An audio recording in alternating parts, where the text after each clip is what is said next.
Oh, greetings, everyone. Happy Youth Day and happy International Day of the African Child. So I will introduce myself a bit later, but I just want us to go through the program of the day. We'll begin with my welcome remarks. They are not exactly my own. They are coming from our president of our foundation in Rome. He sent his apologies that he's not able to join us online. So I'll welcome you on his behalf and on behalf of the Institute as well. And then after that, I will introduce our guest keynote speaker, Dr. Ivona Rebelo, who is with us. And after a keynote, we'll have an opportunity to see what is happening outside our fences, outside our walls, outside our country. We'll have an opportunity to interact with what children in Malawi are doing with the program called Youth Empowerment Clubs. Then after that, we have presentations from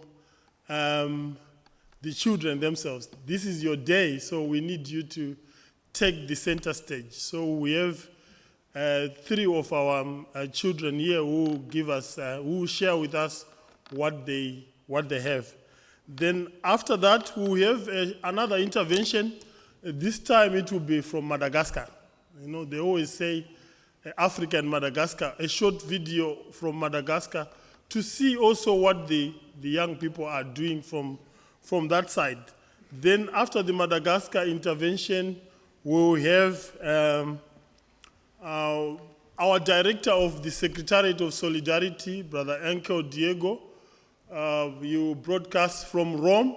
You will share with us the aspect of participation of children in the Universal Periodic Review and children at the giving children voices at the United Nations. Because that's part of also what our foundation does. And then we have closing remarks and the vote of thanks. And as per our Marist tradition, we don't just go. After everything is said and done, we will have time to have a snack, some drinks, and some snacks have been prepared for all of us. So we will not go back hungry. Food plays a very central role in everything that we do.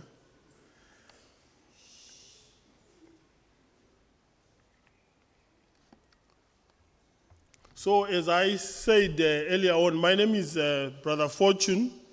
I'm the Foundation for Marist International Solidarity Regional Link person in charge of children's rights for the region of Africa. We'll say more about the foundation a bit later on. And I'm going to be the moderator of this event. So on behalf of the Institute and our foundation, and on behalf of our President and Vicar General, Brother Ken MacDonald, and the Director General of the foundation, Mr. Andrea Rossi, the Director of the Secretariat of Solidarity, Brother Angel Diego, and all the foundation staff in Rome. I know some of them are watching right now. Angela, Rita, Martha, Eleonora, Pamela. Allow me to welcome everyone to this important event in our region of Africa and Madagascar. This is our second edition. We had the first event last year for those of you who were here.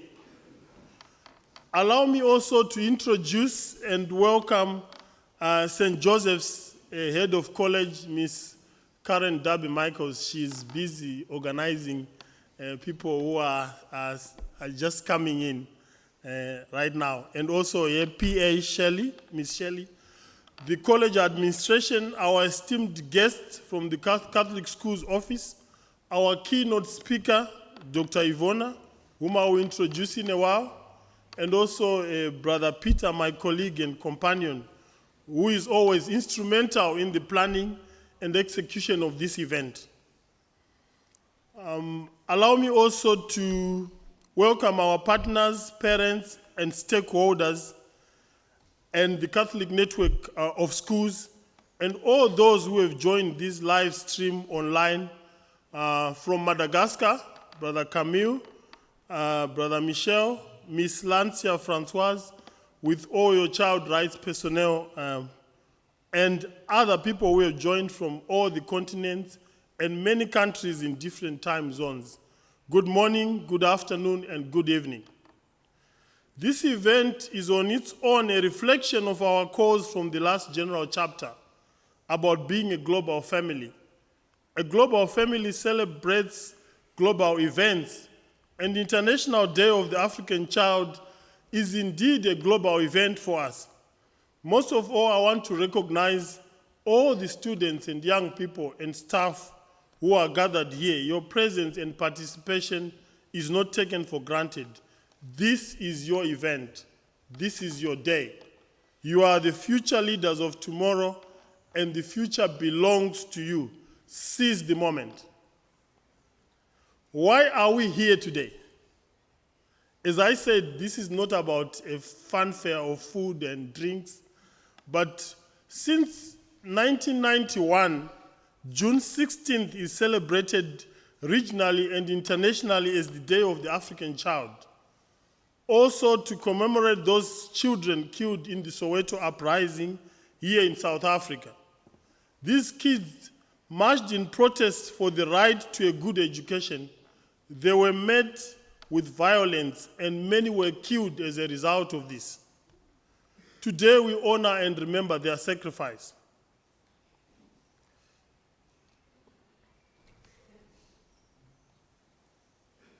In one of my keynotes, I once said that the African child is a miracle of versatility.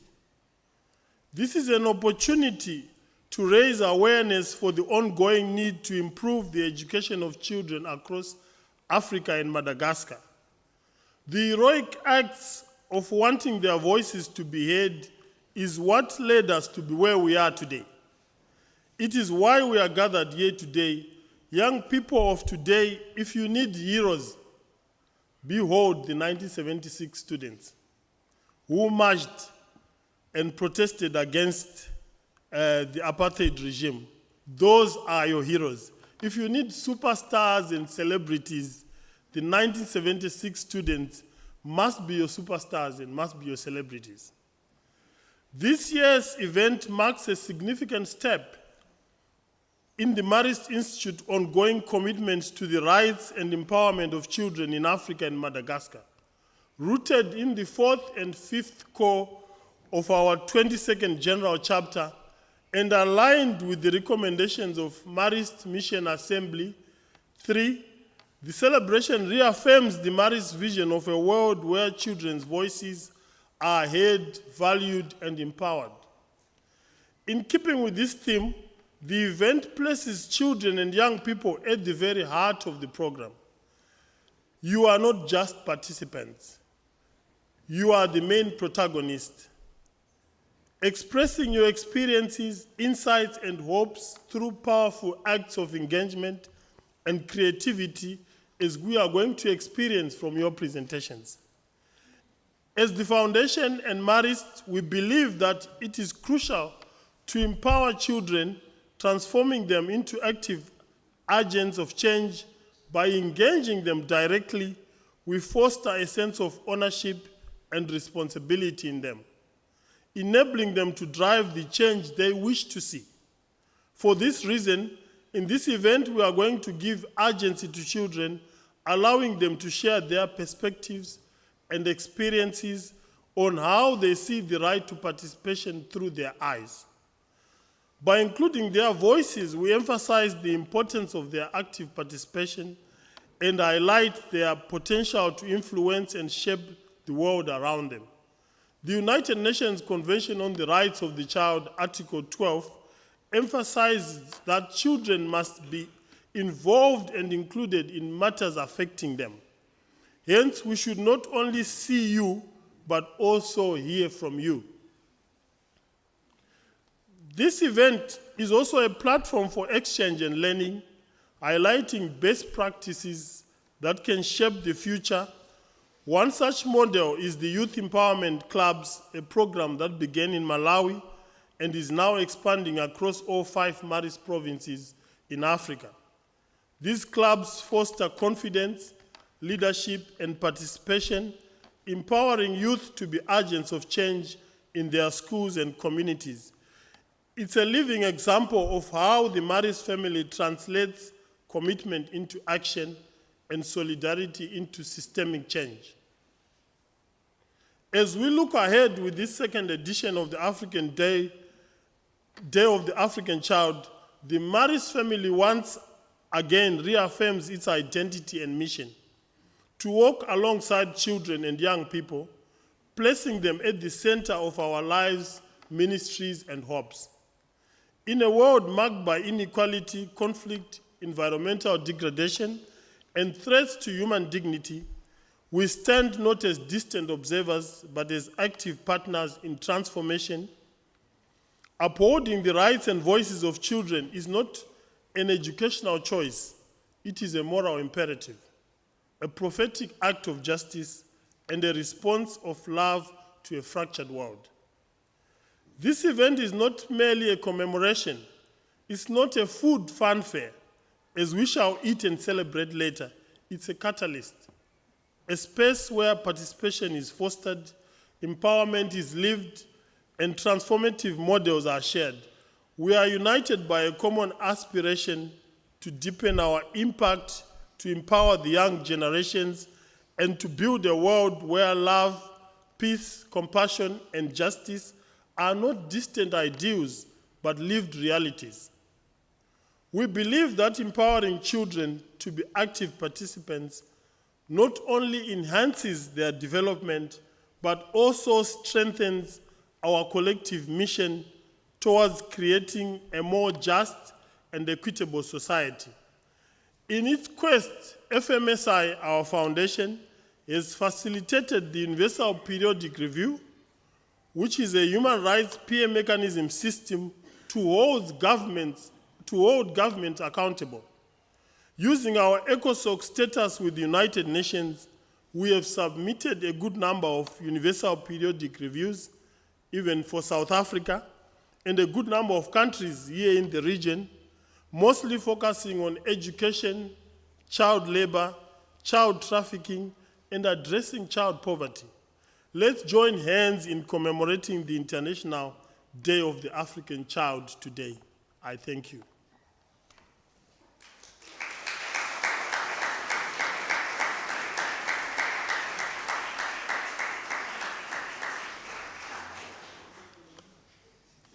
Thank you very much. I saw that you were listening attentively. I'm going to ask you questions regarding my speech, but we'll do that a bit at the end.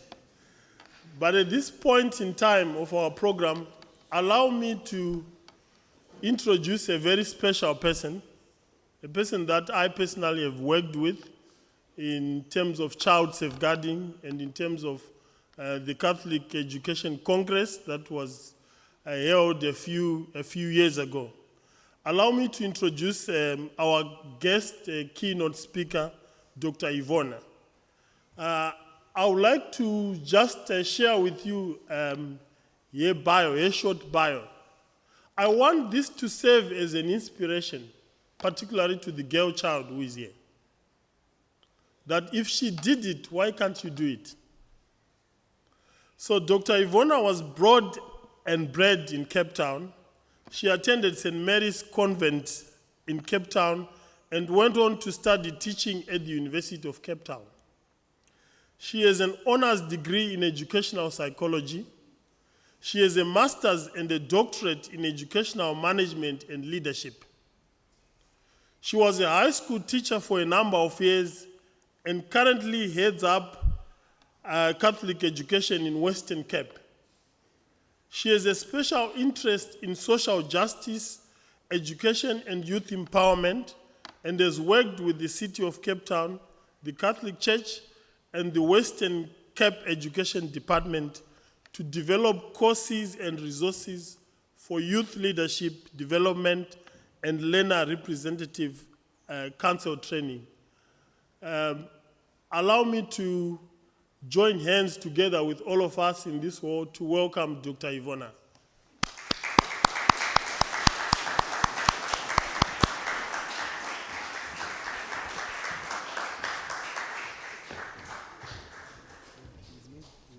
I think it's fine. Okay, let's share.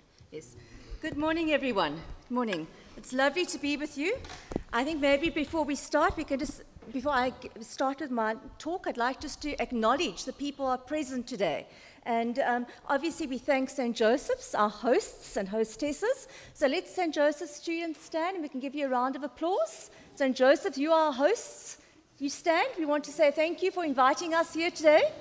Thank you, St. Joseph's Marist. Let's give him a round of applause. Thank you. Thank you. All right, thank you. So Brother Fortune told you that St. Joseph's belongs to the Marist family, and all the schools that are present here today have come from a Catholic background. So the St. Joseph's children come from Marist, and we're using their beautiful facilities today. We also have a school from Clark's Estate, Elsie's River, Matrisfontein, and that is Marion High. So Marion High ladies, who St. Dominic is the founder of your school, will you stand so we can greet you, Marion High? You're very, very welcome, ladies. Thank you. Right. They are, thank you very much. They are a girls-only school, and they had to write an exam before coming here this morning. So they've got a pretty strict principal who made sure they wrote the exam before they could get here. And then last but not least, we also welcome a big group of people from Salesians, Learn to Live School of Skills. So young men and young women, let's stand and let's acknowledge you. Stand tall and proud. Thank you. You may sit down. Thank you. So when Brother Fortune first approached me, I thought, what could someone share with young people today as you celebrate the Day of the African Young Person? None of you are little children. You're all young adults, aren't you? Some of you are closer towards entering your adult life. Some still got a few more years to go. But what I thought I could share with you, and remember, I'm in my last third of my life. You are in your first third of your life. When were you born? Were you born before democracy or after democracy? After democracy. Democracy came to this country in 1994. So you're what we call the generation of born frees. That means you didn't grow up in a country where there were rules and regulations which treated you differently, like those children in 1976. Those young people went to protest because they would not be prepared. They were not going to accept second-hand education. They were not going to accept something that was not good enough for them. And they said, no, we protest. And you've seen that picture, that iconic picture of Hector Peterson's body being carried by his friends. And as they were running down from the police, the children were shot in the back. Now, that isn't so different for many of our children today, except it isn't the police that are shooting. Often it's the gangsters, and people are embroiled in all kinds of terrible socioeconomic circumstances that are perpetuating violence. I want to ask you a riddle to see how awake you are today. Okay, let's see. You're all young brains, nice and alive and well. So this is the story. Okay, the man who designed it doesn't need it. The man who bought it doesn't need it either. And the man who's going to be using it doesn't really know much about it. What is it? Think? The man who designed it doesn't need it. The man who bought it doesn't need it. The man who's going to use it doesn't know much about it at all. What is it? Yes. A coffin. Well done. Right, a coffin. Okay, well done. We are nice and bright this morning. Lovely. Okay. Now, the reason, young men and women, why I'm sharing this with you, okay, you are still got a lot of life ahead of you. But I'm sure you've all seen a coffin.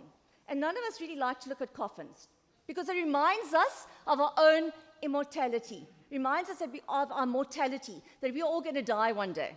And that's the way things are meant to be. We have a time for being born and a time to die. But a coffin should be an image to you that signifies that you must live every single day to the fullest. You don't only live once. There's a beautiful cartoon of Snoopy and Charlie Brown. You know Snoopy, the little dog with the long ears, and Charlie Brown? You're not the generation who actually reads comics, but back in the day, there were comic books about Snoopy and Charlie Brown. And Charlie Brown's got his arm around his dog called Snoopy. And he says, Snoopy, I tell you, we every day we live a new life. And Snoopy says, no, we do live life every day, but we only die once. And I think that's what we've got to remember. Every day is a new opportunity to live and to be the best version of yourself. So when we think about how much longer you've got in your life, would you say you've got 50, 60, 70 years? You're the generation you probably could live until you're 100. On Friday, I went to a funeral of an old Dominican sister who was going to turn 101 next week. Imagine living for 100 years. Now, you were born probably around 20 what? Give me an answer. 2010, 2012? 2011. Okay, so you were born this generation. Your parents, were they born in the 1900s? I was born in 1965. Ancient. But I lived through the hippie generation. I lived through a time when young girls were not really allowed to do the same subjects at school that boys did. We were told, no, you must do shorthand and typing. And I hated typing. I was hopeless at typing. We were told that you must do home economics, and you must learn how to sew and crochet. Now, those are very good skills to have, but I couldn't understand why boys were allowed to do maths and science and to do the exciting things in life. And they were allowed to do woodwork and carpentry and all kinds of skills programs that girls weren't allowed to do. But thank goodness today things have changed. And when I go through schools and I look at the programs that young people are engaged with, I think, wow, what opportunities you guys have today that the generations of yesteryear, your own parents didn't have. And are you really making optimal use of it? Do you really know that you can make an enormous difference in the world? So what difference can you make? What is the difference that you hope to make in your school community? Or are you just going to be a great big sponge? A sponge is going to soak up everything you can soak up and not give anything back to the world. Is that what your life is going to be like? I am entitled. I was born. I'm entitled to have all the good things that life offers me. Or do you say, no, I am blessed. I'm blessed that I was created in the image of God the Father, God the Son, and God the Spirit. And because I am blessed, I'm not going to let one blessing go to waste. I'm going to ensure that every blessing I've received, I'm going to multiply it. I'm going to do good with the blessings I receive. And some of you are sitting here this morning, and I can see you probably thinking, what blessings do I have? Life hasn't been that great. My parents put pressure on me. I've got to go find work one day. You are incredibly blessed. Think about what's happening in the Middle East. Think about children who are waking up this morning with dead family members scattered around them, body parts scattered around them. Think about children in the DRC, in Congo, in different parts of Africa that are facing famine. Think about Jocelyn Smith, who was human trafficked. And we're sitting in court and we're finding out about these human traffickers and what they do to young people. Think about the blessings that you've received. And think about why you've received those blessings. Because God is asking you to do something. He's asking you to sit here and give thanks for what you've got. But he's asking that you make a difference. So how do you make that difference? How do young people who cannot vote, because you've got to be 18 when you vote, you cannot vote, so you're thinking, what difference can I make? What about what's in your community? Your school community, your faith community, your social community? Do you notice things that are wrong? Do you get angry when you see things that are incorrect and unjust? Or you just say, oh, it's not my business, not my pony, not my problem. You say, no, I will not allow injustice to take place. Do you walk across the playground and you see a kid being bullied? You see a kid being pushed. Do you walk past it? Do you go and join in the bullying? Or do you say, this is not right? One of my fellow students is being treated inhumanely. I will stand up. I will speak for truth. Because if it happens to my fellow student today, tomorrow it will happen to me. If someone lies about someone in our community today, tomorrow they'll be lying about me.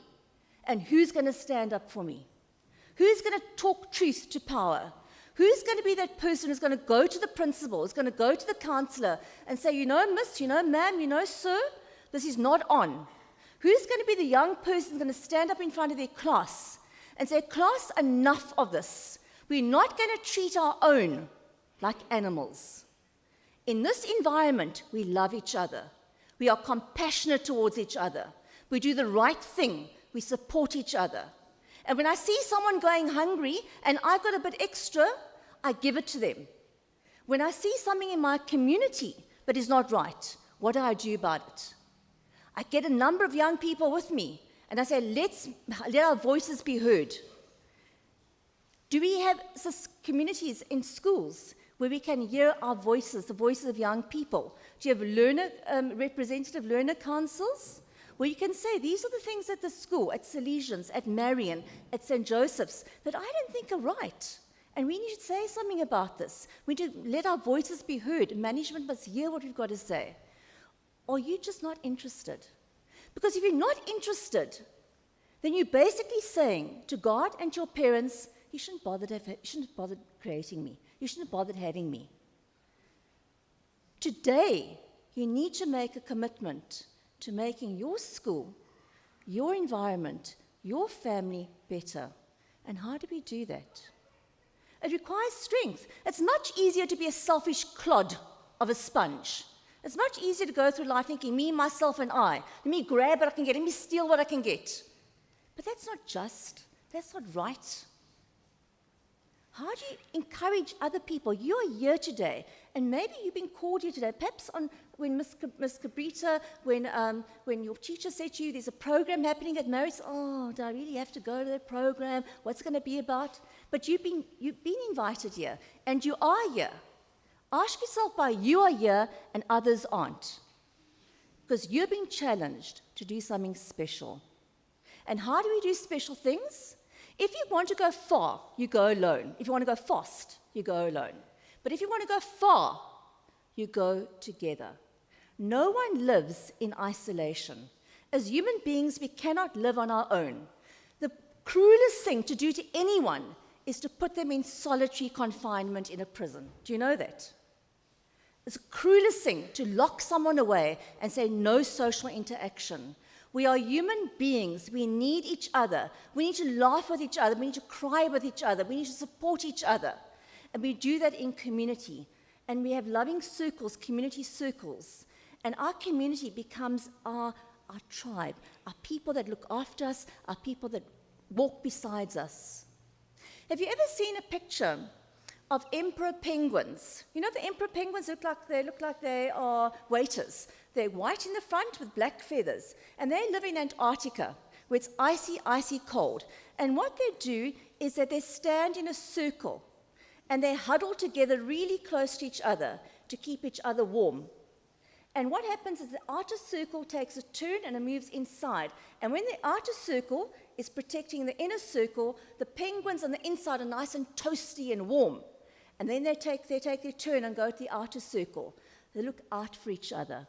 If you've ever seen seabirds fly, you live in Cape Town, you see seabirds all the time. They fly in a V formation. Have you ever asked yourself why they fly in a V formation? And you hear the noise that they make. They honk, honk, honk. If you see hardy-daws flying, they make the terrible honking noise. So you ask yourself why they fly in a V formation. It's because by flying in a V formation, they give certain thermal waves to allow the bird in front, the leader bird, to be kept abreast, to stay on the front. They hoot from the background, encouraging the leader bird. Carry on, you're doing a good job. Honk, honk, honk, you're doing a good job. And the leader bird's feeling all the pressure from the air hitting the leader bird. And when the leader bird gets tired, he or she just goes back to the end of the V. and another bird comes forward. No one says, hey, it's your turn to step up now and do this work. They just instinctually know it. When a bird gets sick, 2 other birds accompany that bird down to the floor, and they wait until the bird is better or until the bird dies, and then they rejoin their flock.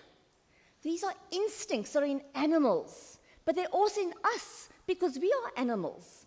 We've evolved, but we are. We've got the same blood, the same DNA that flows through most creatures in humankind. It flows through us. So we must also have that sense of community.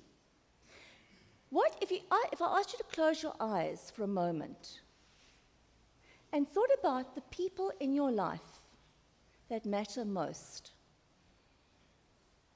Are they the people who wear the fanciest clothes, who drive the fanciest cars?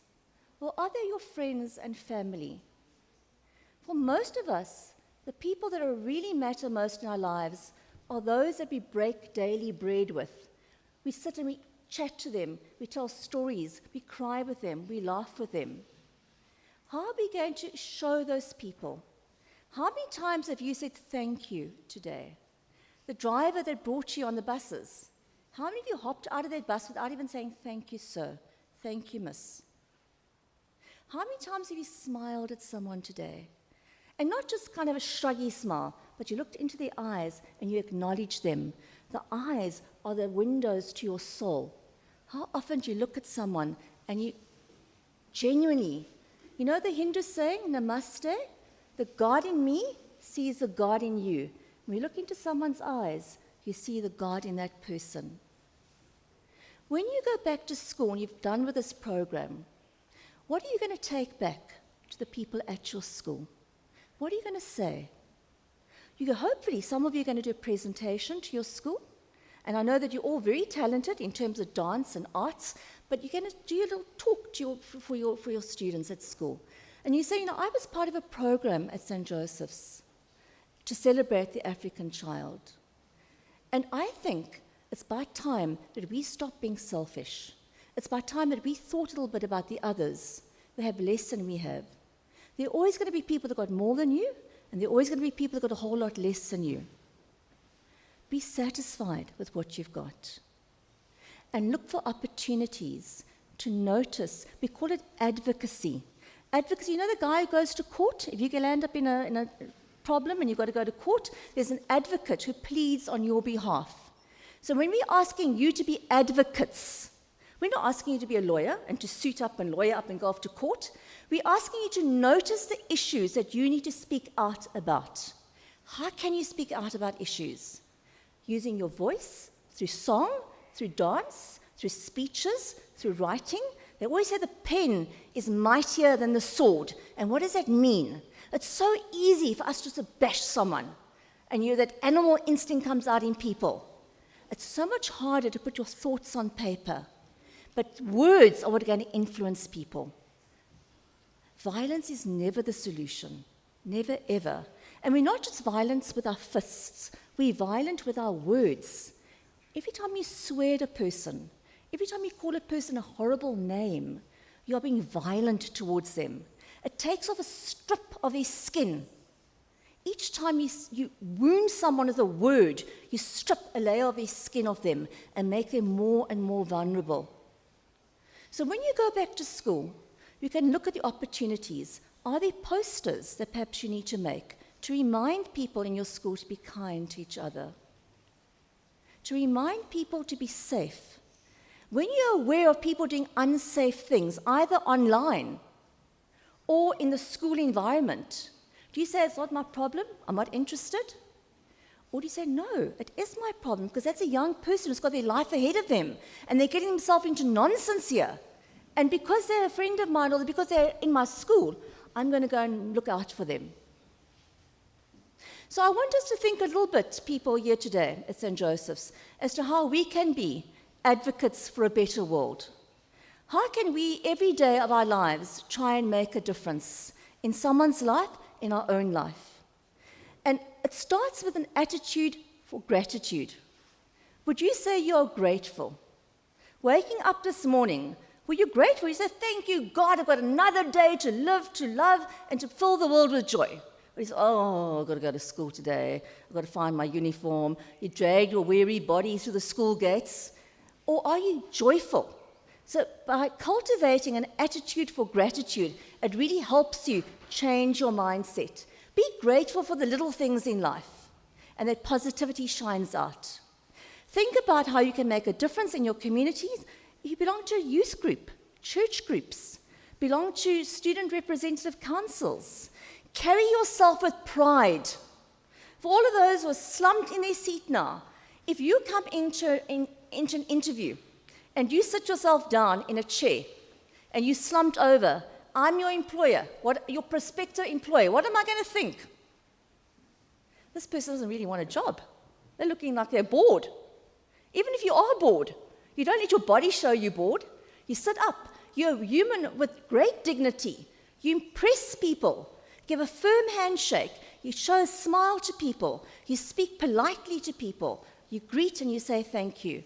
It's a way people make the first assessment of you in the first 30 seconds that they see you.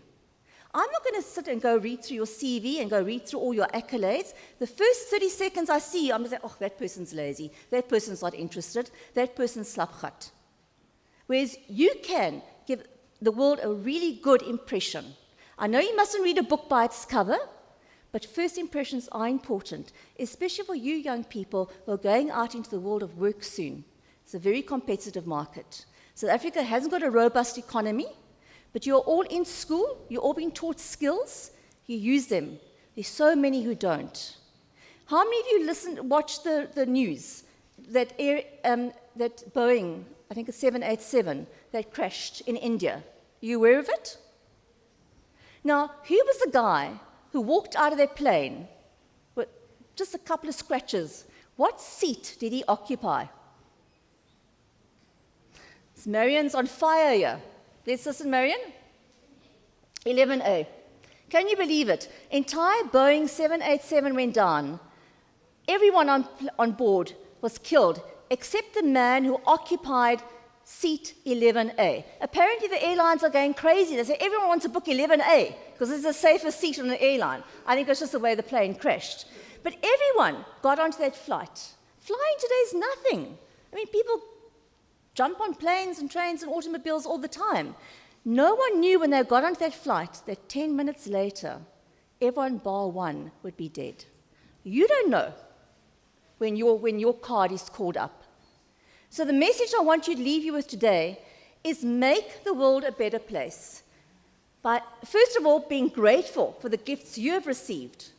By looking out for those who perhaps are a little bit weaker, more vulnerable than you are.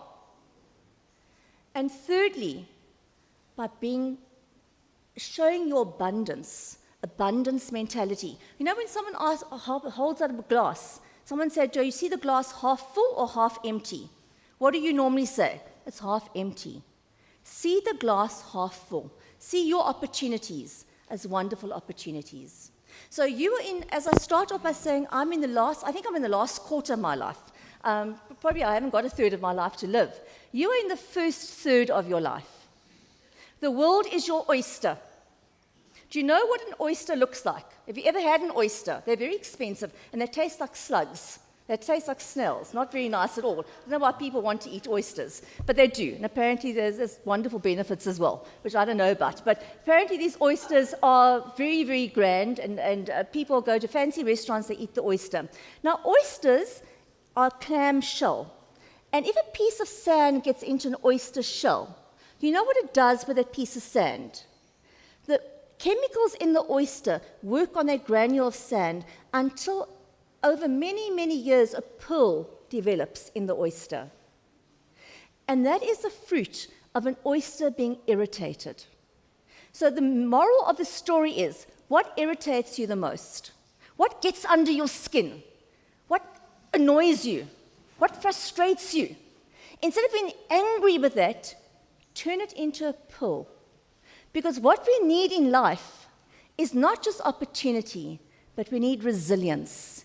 People like you who are strong, who can be one day down in the dumps, the next day you're up on your feet again, up for the challenge. We need people who are resilient, can see every day as a new start. So I'm looking really forward to listening to our young presenters speak. I think it's a wonderful opportunity to hear from the voices of the youth, and hopefully you'll get to meet each other afterwards and have a little bit of conversation.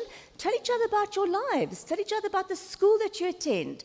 Tell each other about the projects. Maybe, who knows, there might in this room be sitting the next president of South Africa, the next mayor of Cape Town, the next minister of education, the next Picasso, the next great Peter Turin, sitting in this room.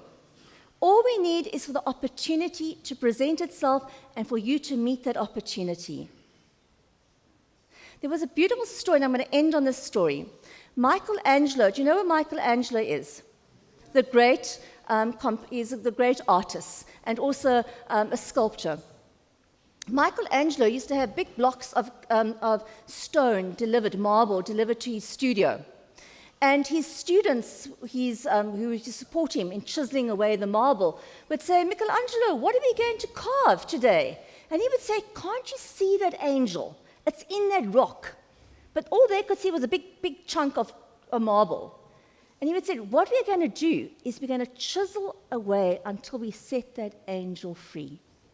And that's what our lives are about. You journey through life, chiseling away every day, dealing with the hardships, the inconvenience, so that angel can be set free. So young people, you are going to be living for another 4, 5, 6, 7 decades, aren't you? At least, I'm sure.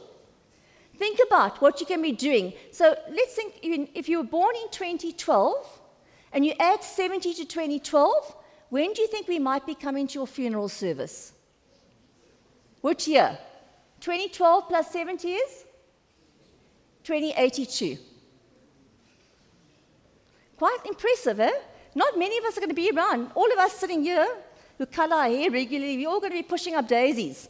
But you're going to be around in 2050, 2060, 2070. Make sure the world is better and South Africa is better than it was in 2025. Thank you very much, everyone. Everything of the best for the rest of the day.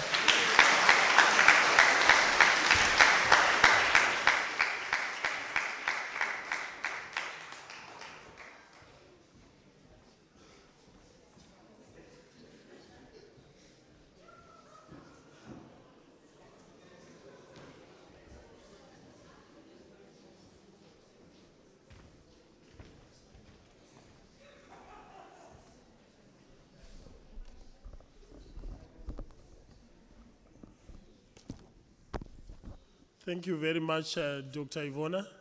I'm sure we are learning a lot. Remember, I will have questions for you at the end of these presentations. So I want us to take a journey, and we want to go to Malawi. We want to see who knows where Malawi is. I see some people raising their hands. Yeah. We want to see what kids in Malawi have done in terms of youth empowerment clubs, an opportunity, a platform to exercise the right to participation, the right to make a difference. Thank you.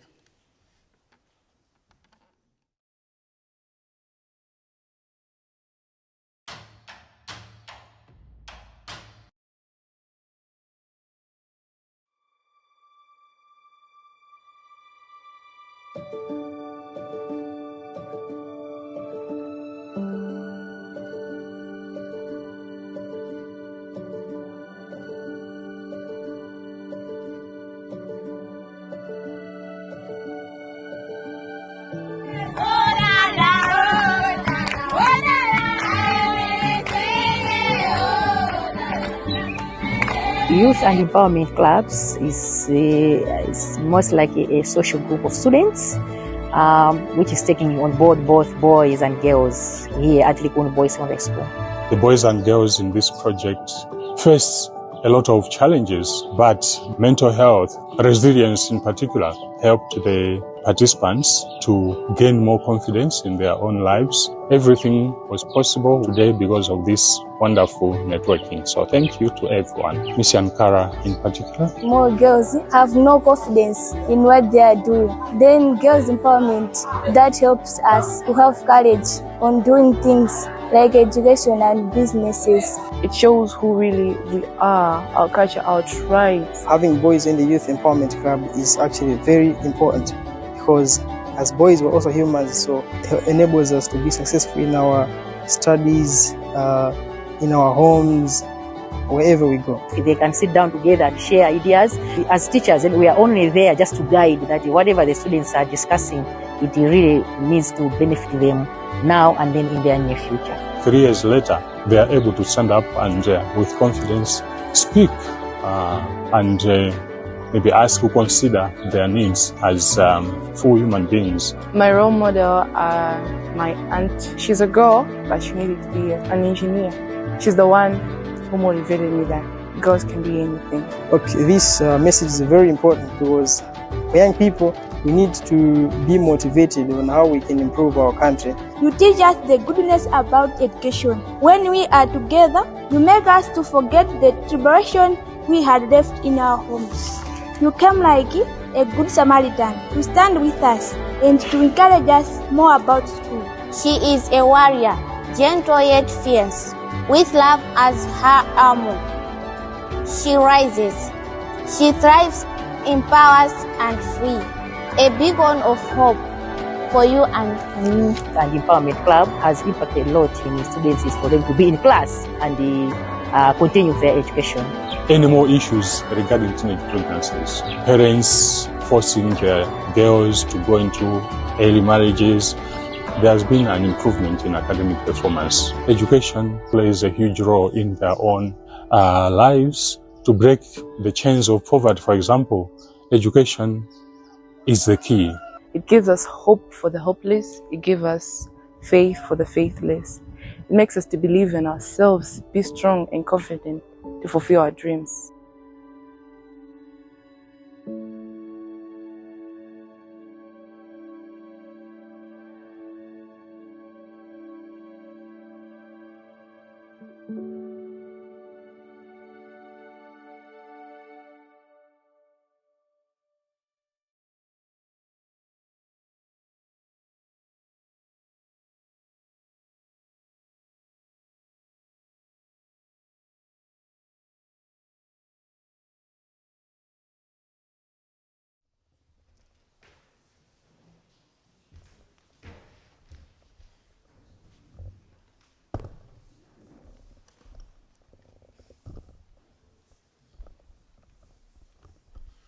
There is a saying that says that a child who has not traveled will always think that their mom is the best cook in the world.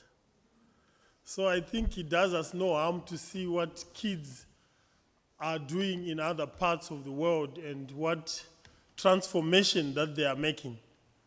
So at this point in time, I would like to invite our first presenter amongst the children, and they will introduce themselves first, and then they will share with us what they have. Thank you.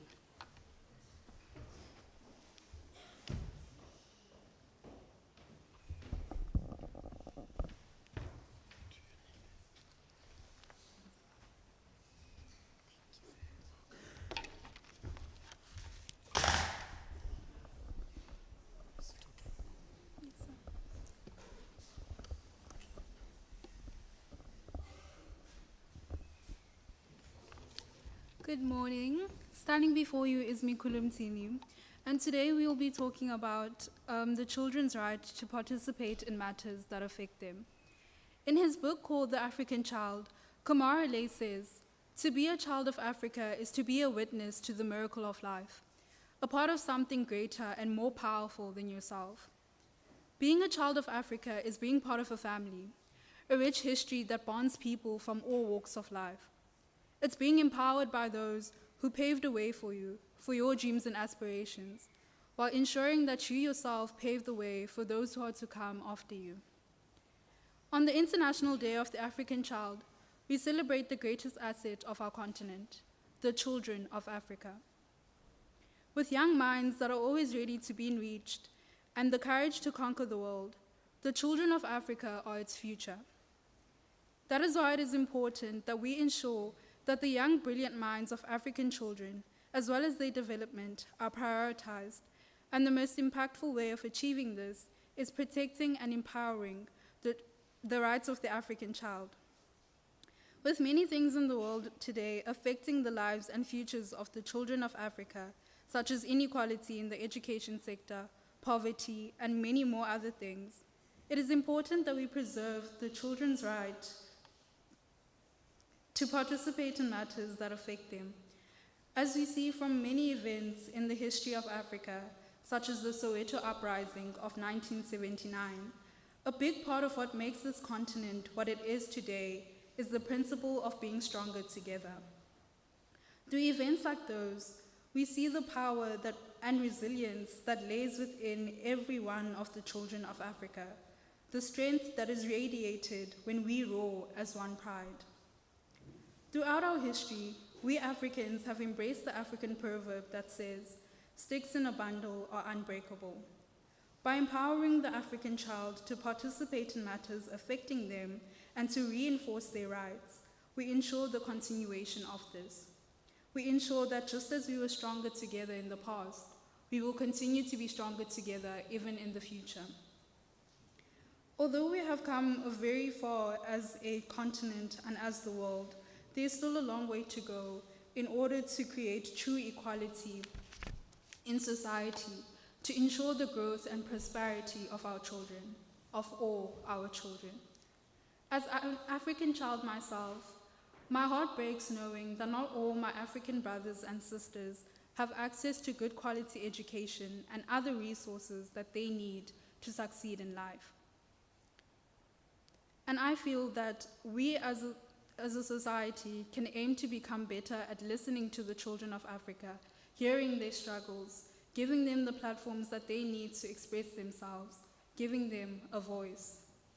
In isiXhosa we say, "Umntu ngumntu ngabantu," I am because you are.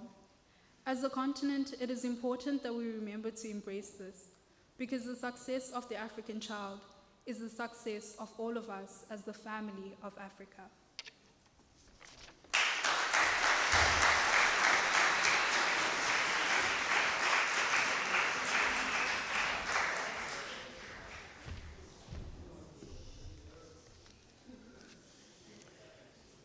Good morning, everybody. My name is Pearson Harper. When I was presented with the question, how do you feel empowered as a child in matters affecting you, I immediately realized that I actually have a large number of resources at my disposal to make a change. I have a school that gives me a platform to speak my mind and share my thoughts with my peers.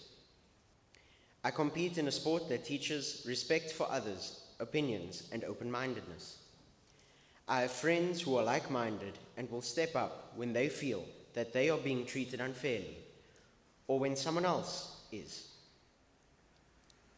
I have access to media platforms like podcasts and interviews that are streamed to millions of today's youth around Africa, Asia, Europe, and every other corner of this world.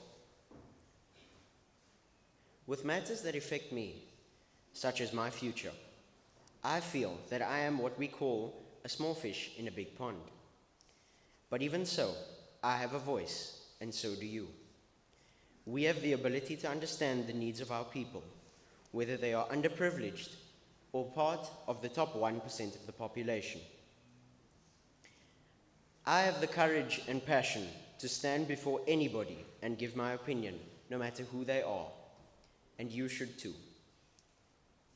Of course, as a child, it is a challenge for our elders to understand us. Most of the time, the age gap creates quite a large gray area in thought about what is right, or perhaps what is needed in today's society. There are always going to be disagreements, no matter where you go in the world, or no matter how large the age gap is. But a complete disconnection between our elders and our youth will be the destruction of African society. There is a saying that goes along the lines of, the youth walk faster, but the elderly know the road. This saying highlights to us that the youth of today's world and the elders need to work together. What we need today is a deep understanding of our history, even if it hurts us. Because a tree that does not know where its roots are will never grow. In the same way, a child that does not understand their history will never grow and be able to make a change. When I was young, my parents had the right idea to educate my sister and myself on our family's roots. Because of this, we understand who we are. And in a way, we are able to slowly find the path that God would like to put us on. This is something that is essential for the growth and uniting of all the youth of Africa. By being able to accept our differences, look past our histories, and unite as one like-minded force, we are able to do virtually anything. In terms of empowerment of today's youth, I feel that we as a society are failing our youth. We are not encouraging them enough to stand up and actually do something when they see something wrong. I'm not saying we need activists or influencers. I'm saying we need a brave youth that understands how to present their opinion in a well-thought-out manner that will not cause conflict. A youth that will actually do something instead of hiding behind a screen and being a keyboard warrior. My ancestors before me fought for their freedom. They did not accept their situation. They actually did something. My parents taught my sister and I that we cannot be grown people if we stand by and do nothing when others have wrongdoings enacted on them. What we need today is a way of making our youth appreciate what they have. By doing this, the youth will cherish what they have and grow it for the next generations. We must stand up and do something for our youth before it's too late. We cannot let them lose their humanity. As I stand here before you today, to our elders and adults, I ask you to go home and educate your children, if you have any. Tell them about their history. Tell them about the conditions that some young people have to live in within our country and our continent. Tell the children about how women are abused within our country and our continent. Do not let them live in a false reality where they think, oh no, that will never happen to me. Do not let them think, oh no, that won't happen because someone else will do something about it. They can be the change. You can be the change. Remind them of the children living in the Democratic Republic of Congo. Remind them of the children living in Sudan, Haiti, Syria, Palestine, Amhara, Nigeria, Kurdistan, Mali, West Papua New Guinea, Tigray, Afghanistan, Uyghur, Cabo Delgado, Lebanon, Iran, Central African Republic, Cameroon, Somalia, Libya, Yemen, Myanmar. There are many other countries that I can mention here, but I'm sure this list will do enough convincing for you. We need to heal our youth before we can grow again as a community of Africa. Thank you.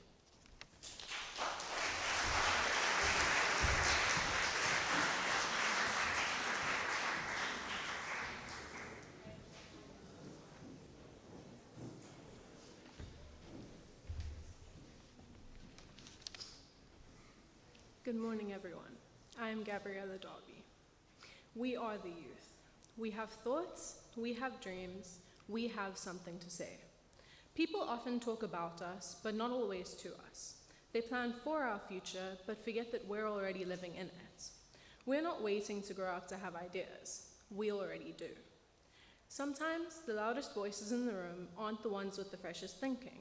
Sometimes it's a quiet child with a wild, brilliant thought no one's heard before. Young people are not waiting to be tomorrow's leaders. We are already leading in many small ways. We care deeply about the issues shaping our lives, and we want to be heard. We want to be heard in education, not just as learners, but as co-creators of knowledge.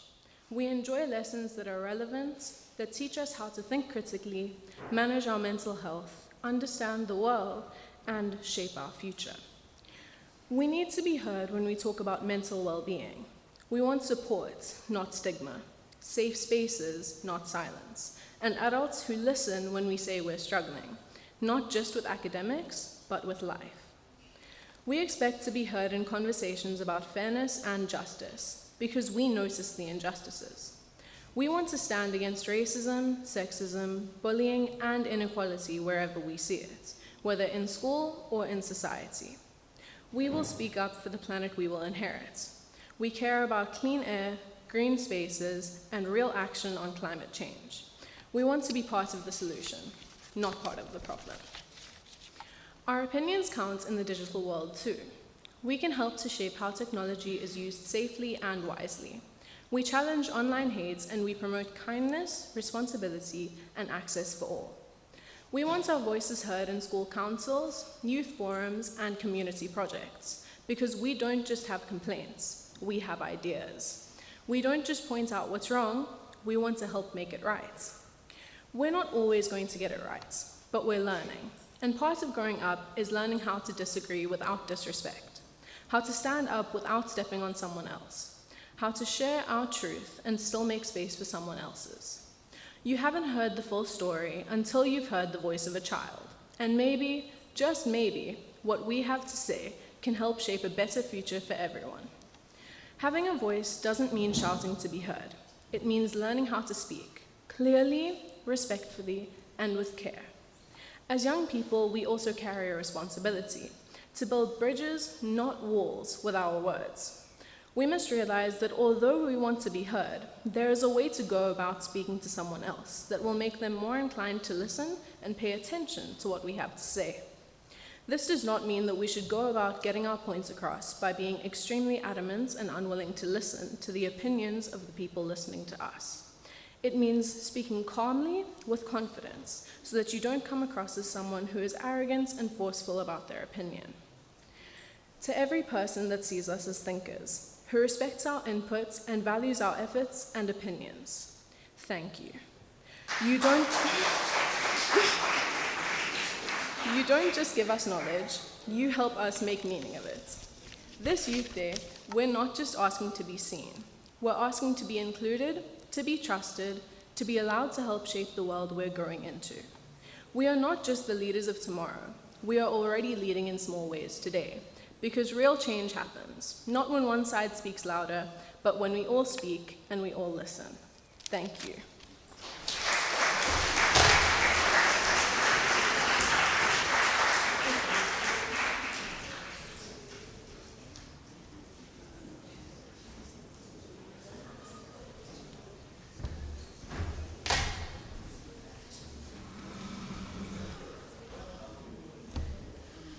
As I was listening, I was just saying, wow, wow, with my eyes open.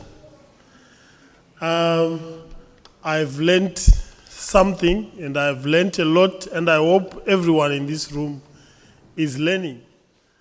And I want to correct myself. I think as I began my speech, I said, you are the leaders of tomorrow. But now I stand corrected when I hear that you are saying you are actually leading now. Children are leading now in so many ways. It's good to recognize that children have agency, children have competencies. Children are not just dolls or electric gadgets that will follow whatever we say, but you also have competencies. You also think, you also act within your framework of your thoughts. So it's always good to learn that. And also we heard about the responsible use of social media. How do you participate responsibly in the responsible use of social media? One thing is that we never, when we were talking about Dr. Ivona giving us a keynote speech, we never told you what the kids are going to say, but I'm very happy that you have seen that it's in sync. This is what can come out of you as children. These are the fruits of participation. Your right not only to be seen, but to be heard. In the past, when many people grew up, they were saying that children must be seen, yeah? That you must be seen and you mustn't be heard. But we are saying, we are giving you the platform. We are giving you the theater stage for you to be seen and heard. And also that you participate in matters that affect you. So I want us to go on another aeroplane. This time we are not taking seat 11A. We are going to fly to Madagascar. So I want to take all of us to Madagascar and see what the kids there are doing in terms of child participation in matters that affect them. In designing school rules, how are they contributing in matters that affect them, and designing school rules? What are the rights and the wrongs as they are learning in one of our schools? So, ladies and gentlemen, please fasten your seatbelts. There will be a bit of turbulence, and we are on our way to Madagascar. Thank you. What's the most important things that children need to live freely and fully? The most important things that children need to live freely and fully are based on their rights. Protection, Education, healthcare, home, and so on. If these rights are well respected, we can say children can live freely and fully.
Thank you very much. I think the video is a short version of what you are supposed to see, but just for you to have a glimpse of what is happening elsewhere, what is happening in the Marist world, where children are in educational spaces and how they are being empowered to participate in matters that affect them.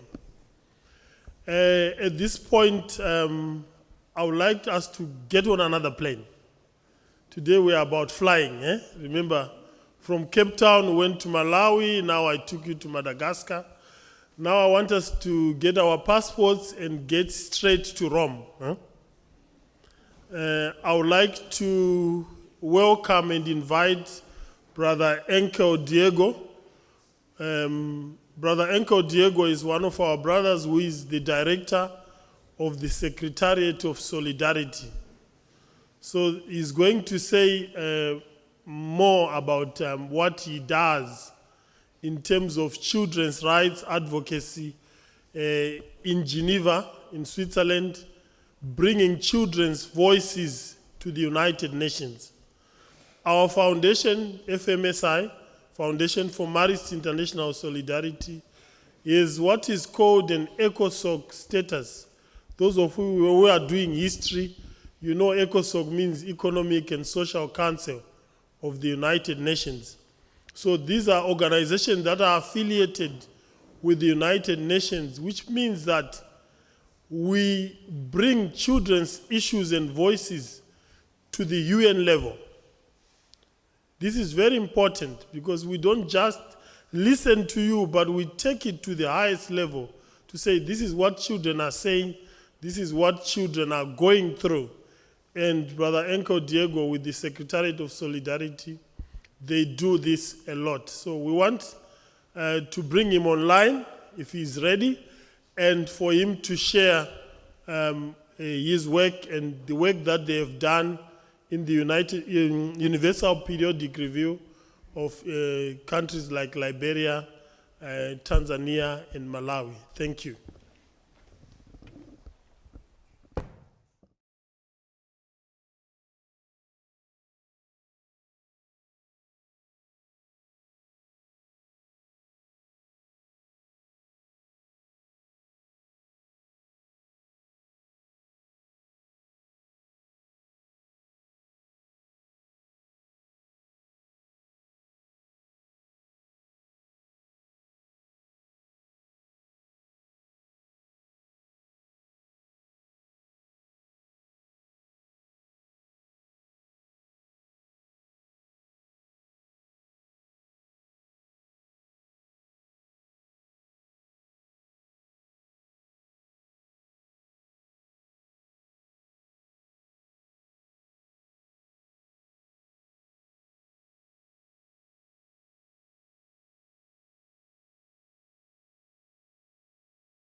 So just bear with us.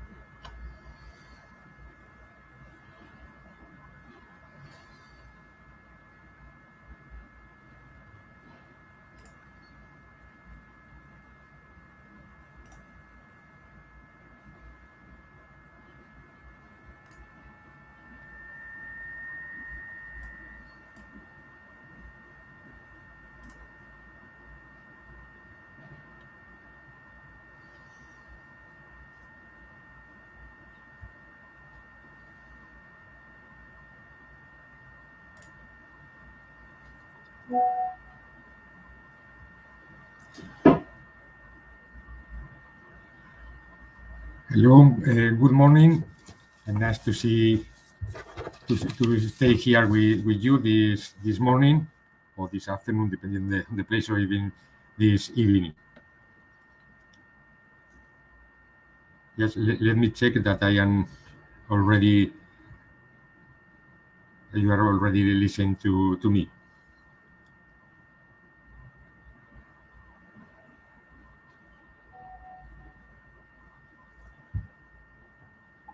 Okay. Yes. Thank you for this invitation, and also thank you for the event that you have prepared for. Yes, in this International Day of the African Child. I think this is a perfect occasion to chat, to dialogue, to share a little bit about what is our purpose, or what is the role, in this case, of the Secretariat of Solidarity related with children's rights for the whole world, and especially children's rights for Africa. And I will try to present a little bit what is the work that we are doing from the Secretariat of Solidarity, CMI, and with the collaboration of FMSI.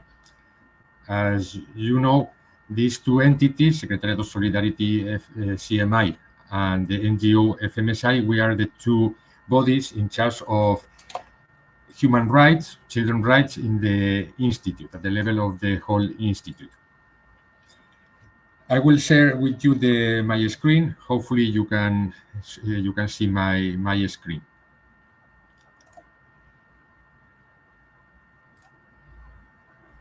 Yes, a second. I'm trying to look for the screen.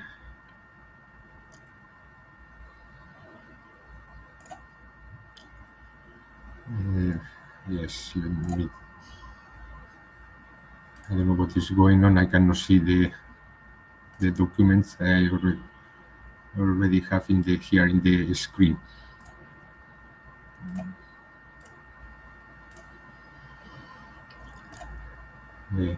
In the meanwhile, I will try to look for it again, just to make sure that it works properly.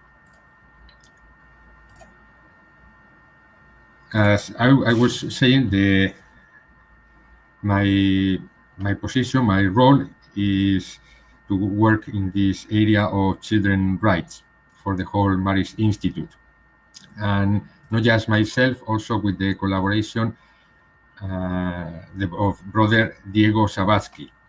We are both the directors of the Secretariat of Solidarity, and apart from us, we will see it later in the slides or the presentation that I will share in a minute, hopefully.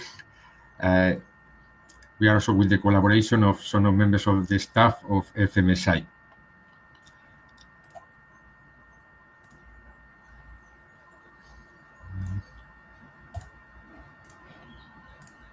Yes, can you see my screen?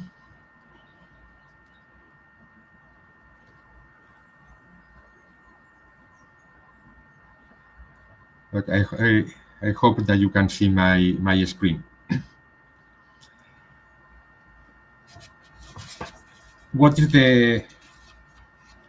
a quick view of the work that we are doing in relation with children's rights. Just a little bit of history, of Marist history. As you know, from the very beginning, as Marist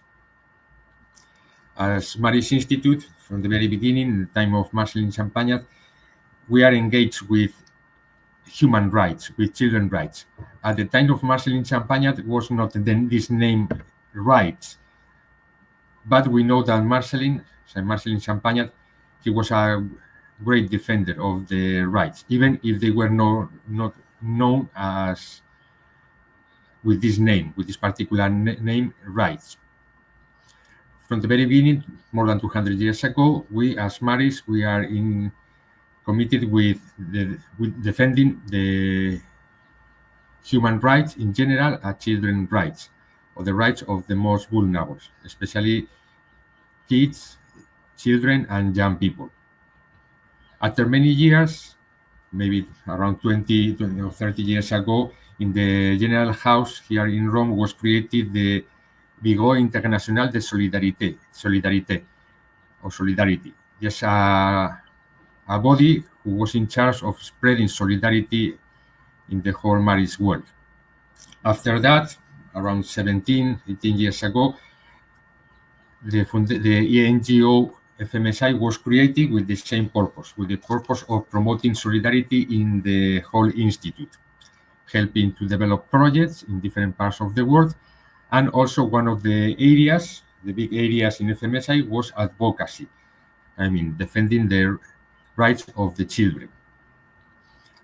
In this point, it's important to know that FMSI, as NGO, they got the status ECOSOC. And what does it mean? It's the possibility of intervening in the United Nations and in other high-level meetings, especially related with countries and related with the United Nations. That is good because they allow us to participate in more meetings, to raise our voices, to raise the voices of the young people before the governments and before the United Nations.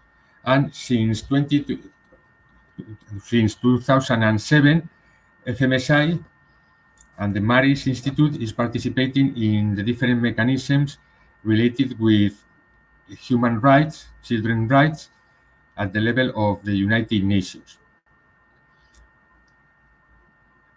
Yes, please remember this date of 2007 because it's important for the topic that I will speak about in a few moments. And the secretary, after a while, after several years, the General Council decided that they wanted to strengthen the position of solidarity and children's rights in the Institute. To do that, they decided to create a new body, a new organization inside the General House, the General Administration, called the Secretariat of Solidarity. That right now is called Secretariat of Solidarity, CMI, since 2019. What is the purpose of the Secretariat of Solidarity? Coordinate, animate the solidarity in a general sense, the solidarity in the whole world. Especially since 2023, we are especially committed to promote listening among people, and the listening especially among young people, children and young people. This is one of our purpose in the Secretariat of Solidarity, CMI. As I was saying before, FMSI got the status ECOSOC that allows us as a Marist to participate directly in the United Nations. That's why we are present there. We have an office there in Geneva, and we have the chance to participate in different mechanisms related with human rights. As you can see, I am saying both human rights and children's rights as more or less the same and synonyms. We, as a Marist, we are more focused, especially in children's rights, children and young people's rights. Why? Because it's part of our charism. It doesn't mean that we are not attend other rights or the rights of other people, but yes, we are focused more on children's rights, as you already know. As an institute, in the last years, we were doing a big reflection about how to get people involved in these mechanisms or in the participation in the United only about a technical reports. It was not only about presenting technical information. We thought that it was important to present to the United Nations the real voices of the people, especially the real voices of the young people. That's why we are in line with the title of this meeting today, Empowering Voices, Enabling Change. At the level of the Institute, there are three topics or three documents or three moments that are quite important in this reflection about how to participate, how to promote the right to participation. First of all, the last general chapter, we have several ideas related with children's rights in the call number 5 of the last general chapter, promoting and defending the human rights, especially young people and the most vulnerable, and also in the call number 3 from the last general chapter, just to listen to the cry of the young people. Another important document in the Institute in the last years is the document related especially to the right of participation that is called Stand Up, Speak Up, and Act. This is the second important document. And the third document important for us, the Assembly of Mission, the Mission Assembly celebrated last year, 2024, in Spain. And one of the priorities of that big assembly is related with the right to participation. With all these ideas, reflecting on those ideas, reflecting how to make real the right to participation, we make this reflection, the Secretary of Solidarity, CMI, and also with FMSI, how to bring the United Nations closer to the concrete realities. There is let's say, a huge gap between the United Nations, very official, very technical, very important people there, and many times our presences are concrete presences. We were reflecting how to join both the concrete presences and this very big organization called the United Nations. We were participating in the United Nations in a technical way, and we say, how can we make these projects that we are developing in the United Nations, how can we make better known these projects? And how can we involve in these projects to the concrete people, to the concrete actors, brothers, teachers, and especially young people? How to involve people, young people, children and kids, young people, the people who is in our presences. How can we involve them?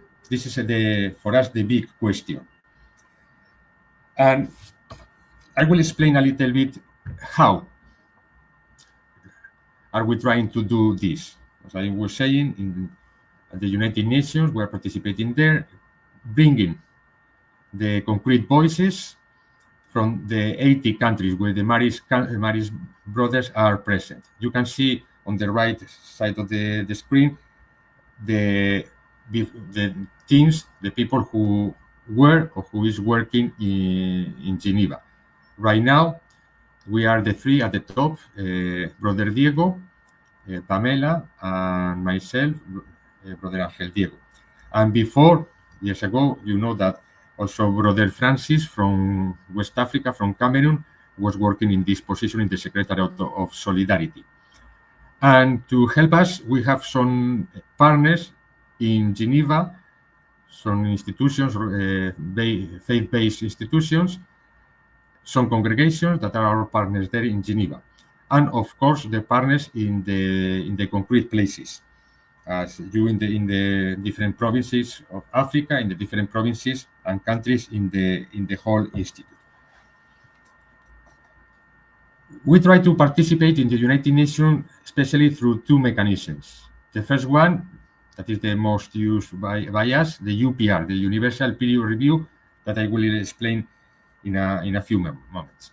And another instrument that we are using the last months and the last years is the oral statement, another possibility to intervene, to present the voices of the people in the United Nations.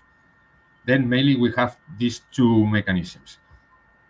Let's go deeper a little bit in the UPR, in this report called Universal Periodic Review. This is a report to be presented in the United Nations in a technical way, but also this mechanism allows us to present the concrete voices. Then it's a technical report with concrete voices, and we are trying to join these two ideas. We have here on the screen the main objective: to reflect on the situation of children and young people in our educational centers and listen directly to their voices. And these voices to be included in the report, not just the ideas. We usually quote the suggestions, the recommendation from the kids, to include them directly in the reports. Then the main report presenting the situation about human rights, children's rights, but especially from the voices of our people in the concrete presences. You can see, and you could see during the presentation, several pictures with kids from different parts of the world, because this is an initiative that we are developing in the whole Marist world. In Africa, of course, later I will mention the countries where we were participating, or we are participating, or running these workshops, but we do the same in the whole Marist world. These documents, these reports, UPRs, they have especially two main sources to consult. One, the other documents from the governments, the government of the country under review, and the documents of other countries, documents from the United Nations, one of the sources, and the second one, listen to the voices of young people in our marriage centers. This is important. This is not, as I was saying before, this is not only a technical report. We want to bring the real voices, not the voices of the brothers, not the voices of the teachers, not the voices of the educators in our presences. Our main focus are the voices of the young people. Of course, we try to listen to the voices of the adults, but our main focus are the voices of the young people, the children and young people. As you can see, other sources, listening the adults, listening the other organizations, yes, reviewing and listening and reading the information from the last documents, the last report, the last UPRs. It's another source for information to develop these UPRs. How can we do this process? We have a time of preparation before starting doing it, these UPRs, and before running the workshops with the children. First of all, we contact with the brother provincial, just to know if it's possible to develop this report in the country, if it's convenient, if it's prudent, if there is the possibility, the resources to do it. When the brother provincial tell us that it's possible, then we move to the second step, that is to contact the person in charge in the country.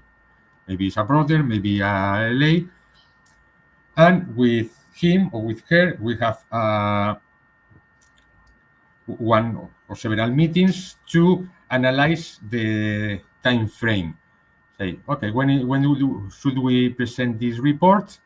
And let's start organizing ourselves. How and when are we going to run the workshops with the children? I will explain a little bit how these workshops are organized. Okay, then the first step, the preparation. The second step, the development of the sessions, the workshops. And after having the workshops, we have time to drafting the presentation, we want to summarize the information, how are we going to pick the main topics from the voices of the kids, which voices or recommendations, concrete recommendations, are we going to take from the kids. If we have a workshop with 100 students, maybe we have not the chance of writing the 100 recommendations, but we try to summarize them, or we try to synthesize the main ideas from the voices of the children, and as I was saying before, even writing, let's say, quotations from the kids. Many inside the reports there are sentences that are quoted from the children. And at the end of the process, when we have already written the report, we upload in the webpage of the United Nations. A little bit more about how we do develop these workshops with kids. Again, you can continue seeing pictures from all over the world in the slides. Because this, as I was saying, this is an activity that we are trying to promote participation in the whole institute, especially with kids and young people. Important for these reports and very important for the workshops. Our workshops are not, we don't want to criticize anyone. It's not a criticism of the government, the international community, or other entities. It's not about criticism of the teacher, of the school, or the family. No, no, no. This is not the idea. And we avoid the critics. We simply seek to improve children's rights. We look for ideas about how to improve. What are the main topics to be improved in the lives of the people in the country, and what are the concrete recommendations that we, the kids, the community in the school, they want to propose to the United Nations. Of course, these activities are anonymous. I mean, we don't take the names of the kids.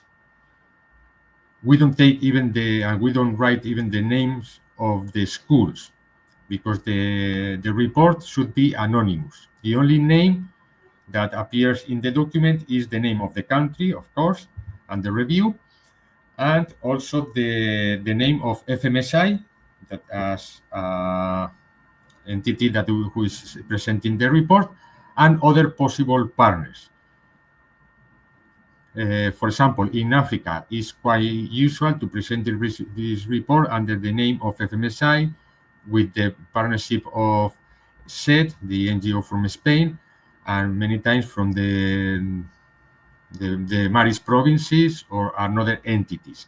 Or even if we do these reports with the collaboration of other entities, other congregations, we include these other congregations. And of course, these reports and these workshops has to be respectful to everyone, to the opinions of everyone, just to promote this right to participation in a free way. When we are doing this workshop, first of all, after greeting the kids, we explain a little bit what is the process about and how are we going to run the workshops. And the workshop, after this brief explanation, we do it like in 3 steps. In the first step, just a time to think about the situation with this question that we have there on the screen. What are the main rights in your country, related needs that you have in your daily life?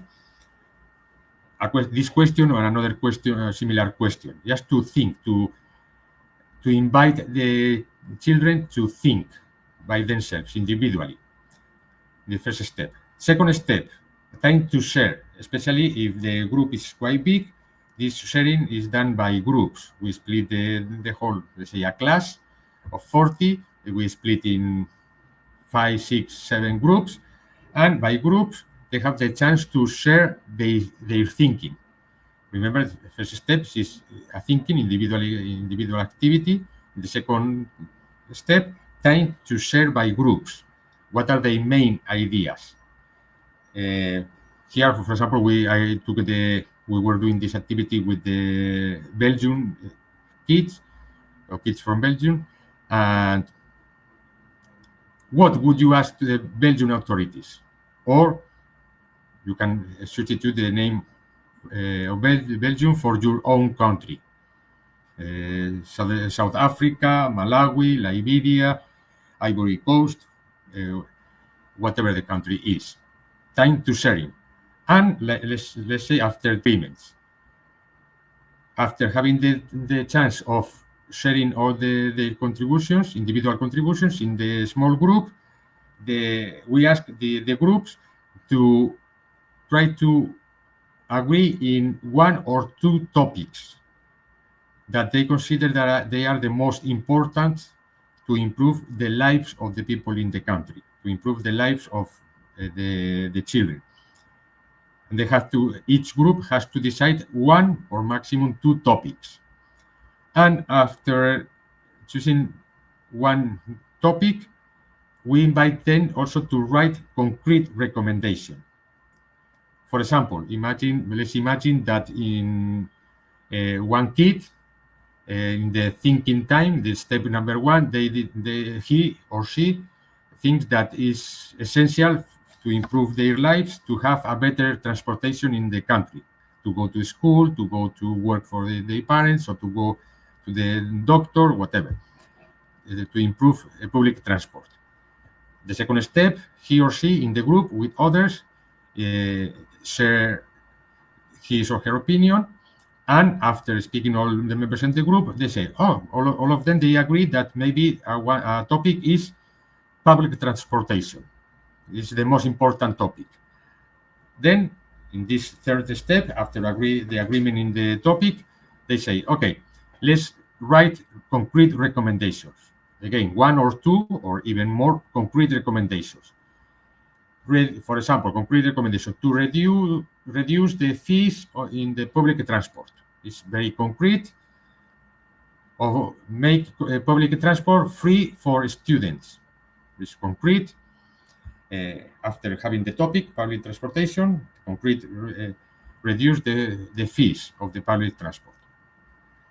Okay. We take all those contributions from all the groups, and with that information is the information that we will use to write the report.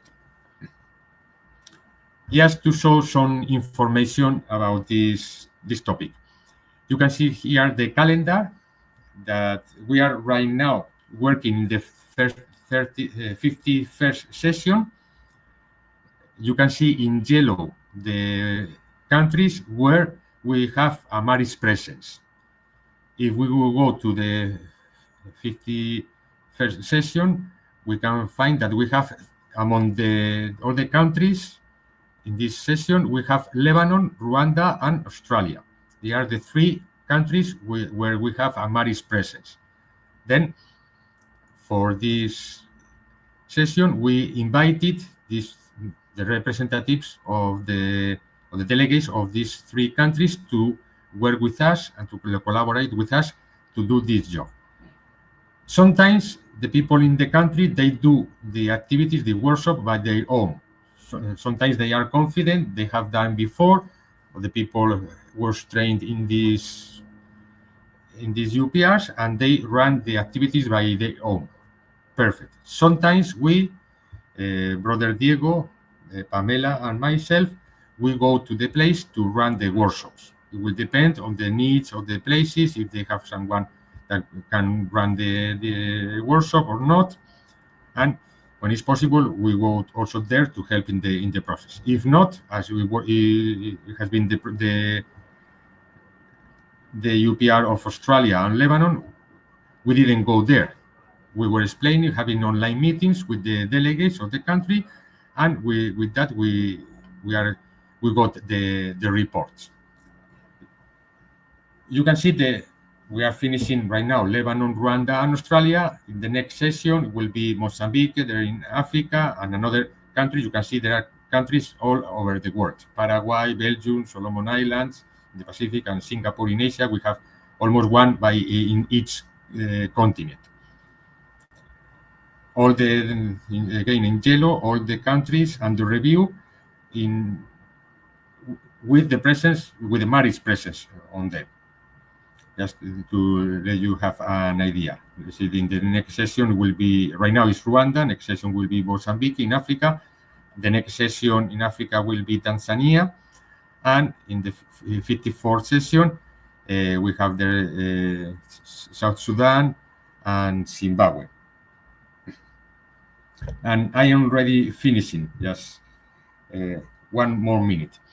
Just to some information, just to have clarity about what is going on with these UPRs and with this right to participation that we are trying to promote through the UPR, through this mechanism or these mechanisms in the United Nations. In the last year and a half, we have presented 17 UPRs.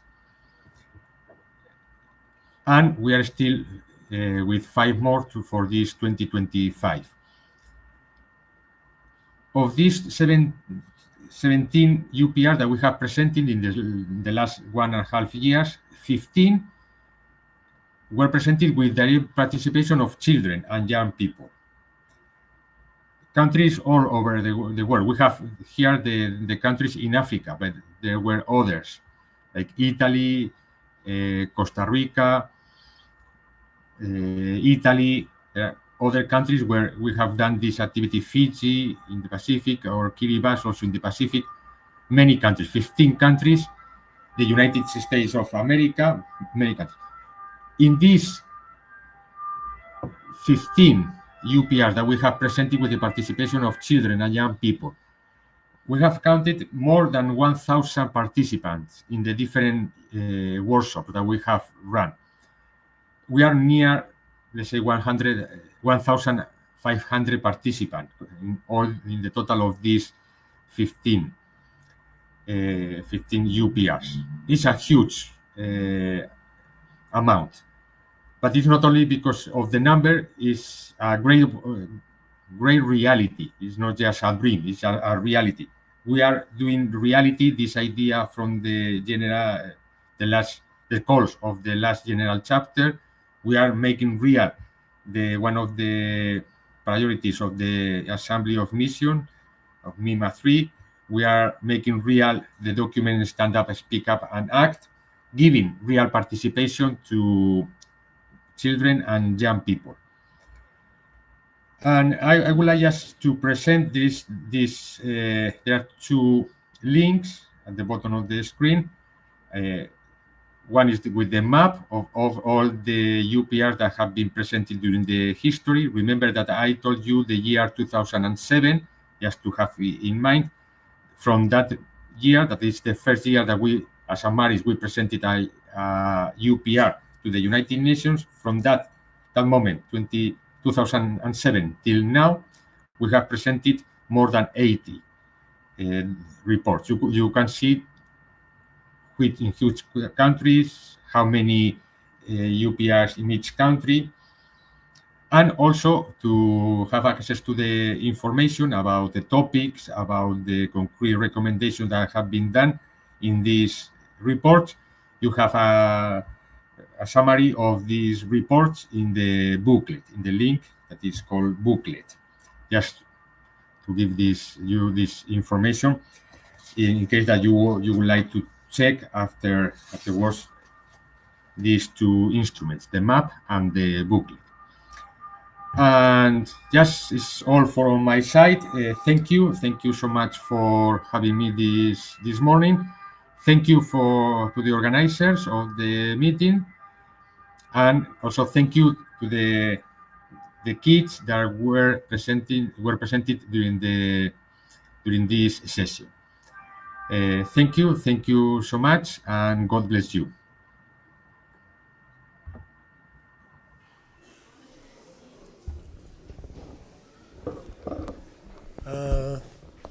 Thank you very much, Brother Ankel Diego. At this point, before we do the closing remarks, we are coming to the end of our program. I would like just for us to stand up quietly and stretch. Just stand up quietly and stretch.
Okay, everyone. Okay.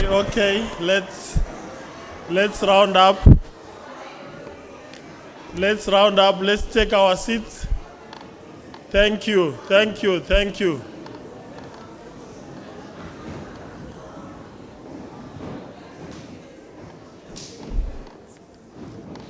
very much.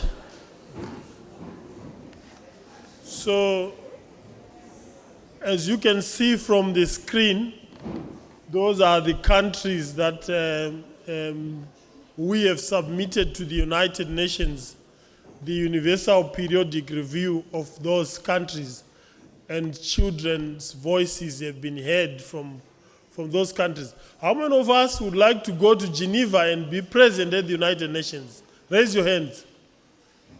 How many of us would like to go to Switzerland, Geneva, and be present when these things are happening? Raise your hands. Huh? We don't want to travel. Okay, so as we are coming to the end of our event,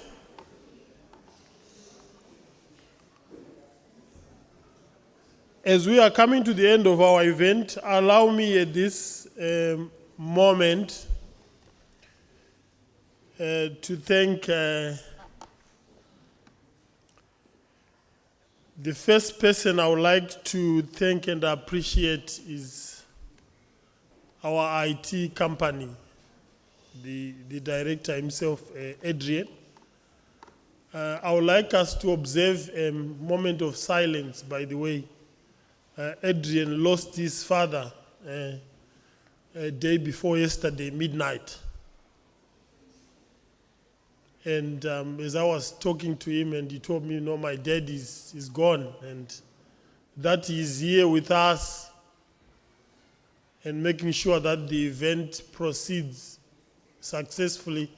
I think we need to observe a moment of silence in honor of his father, Cyril Petro. Let's take a brief moment of silence, and may his soul rest in peace.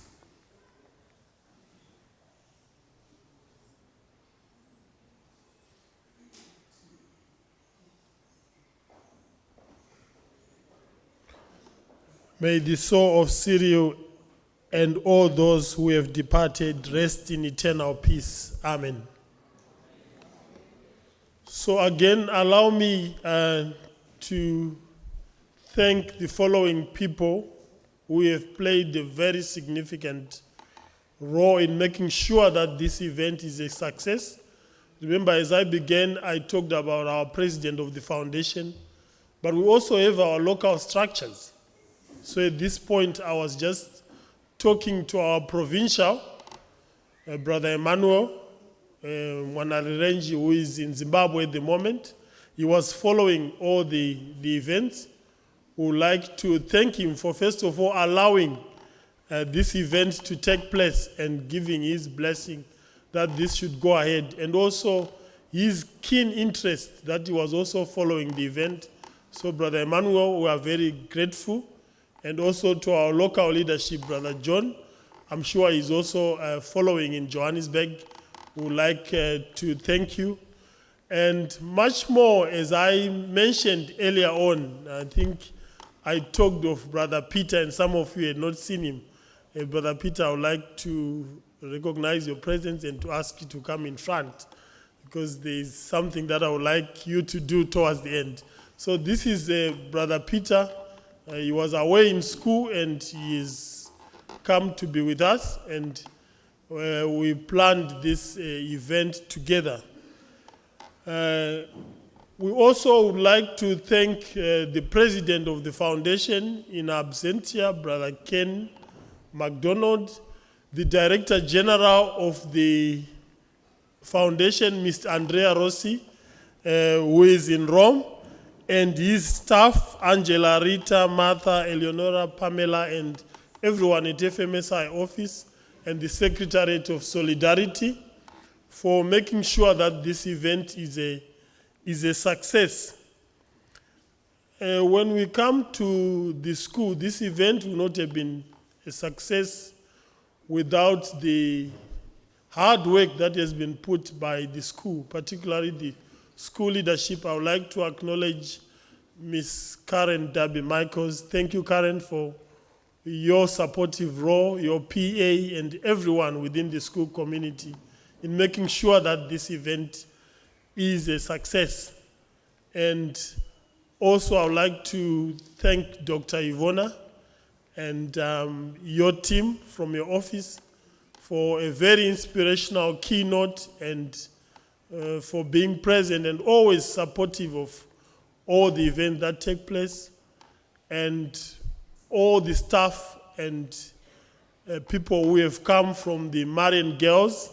We appreciate your presence, and we also appreciate the presence of our Salesian brothers and sisters who have joined here with us. This should not, our networking and our relationship should not just end with the International Day of the African Child. If you have events in your place, invite us. We will be very willing and happy to come. At this point, I would like to invite Dr. Ivona, and I would like to ask Brother Peter to present to you our small token of appreciation for being with us today.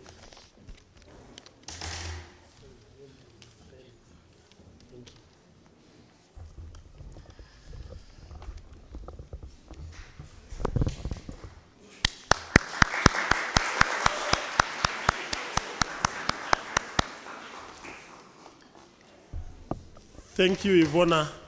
And for those that I have not mentioned by name, the members of staff of this school, I also recognize the presence of our chaplain, Father Makasa. Can you stand up so that you... Yes, that's the man behind... I think he just came in quietly. The man behind our spiritual nourishment of the school. We appreciate your presence and your support.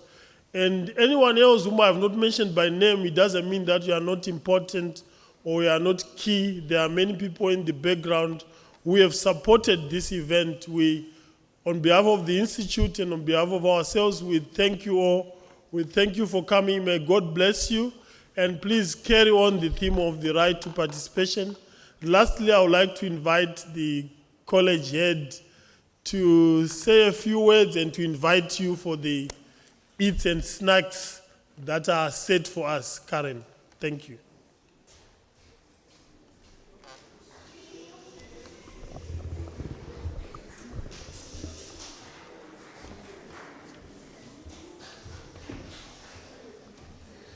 Thank you, Brother Fortune, and thank you to everybody for being here today. It's been wonderful to have schools with us as guests. Thank you to our pupils that spoke, and also to those of you who have come to us from other schools. We do hope that we will also have the opportunity to invite you back again. It's always wonderful when we come together as part of a Catholic Schools network, and it was also wonderful today, particularly to celebrate things from a Marist perspective, which is obviously always very close to our heart. Thank you to Ivona for being here with us. It's been wonderful to see the whole event come together, Brother Fortune, and to see it all in the planning stages and then for it all to take place today. So thank you so much to you for that as well. I would like to invite all of you to join us in the ballet room for tea, please, so that we can enjoy some time networking and enjoying each other's company. Thank you.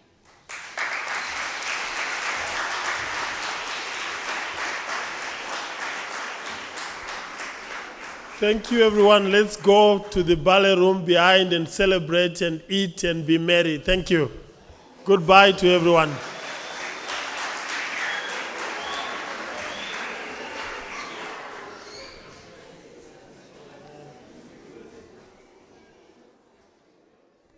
By the way, one more thing. You all get some things that we have prepared for you, some bookmarks that are here that you remember this day. Thank you.